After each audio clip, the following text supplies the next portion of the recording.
It has been said that if your picture isn't good enough, then you are not close enough. So often, the best way to get a better picture and to remove extraneous elements is to move closer. When that's not possible, we need to accomplish this using the camera's zoom. Remember that zoom comes in two varieties, optical and digital. Optical zooming is accomplished optically using a telephoto lens. The result is usually excellent and with little data loss. So, don't hesitate to use it. Digital zoom is not as good. Basically, the camera crops the image periphery and then stretches the remaining center until it fills the frame. With no new data, this results in image degradation. Therefore, you should use it carefully, always checking results for quality. Much the same thing can be accomplished in post-processing, for example, in Photoshop.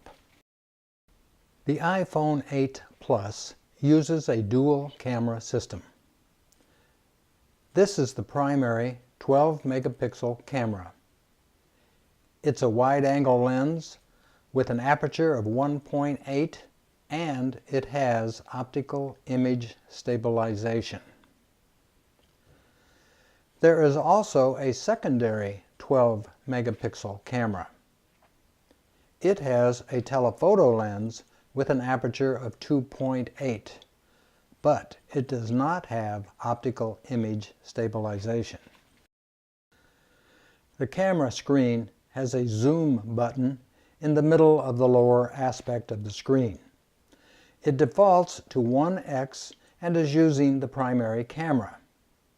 If you tap it, the zoom button will change to 2x, indicating twice the zoom. It does this by switching to the secondary camera and is thus using the high-quality optical zoom. In low light, it may have to stick with the primary camera and use digital zoom. When 2x zoom is not enough, just press the zoom button and slide your finger to the left. By sliding your finger right and left, you may choose any zoom from none to 10x. The 10x zoom is a hybrid zoom achieved by combining 2x optical and 5x digital. Just tap the zoom button again to return to the 1x or no zoom setting. The iPhone 8 Plus also has a front-facing camera used primarily for selfies and video conferencing. It's a 7-megapixel camera with an aperture of 2.2. This camera does not have the capability to zoom. Also, when shooting a panorama, you are limited to a 2x zoom. When shooting a video, you are limited to a 6x zoom.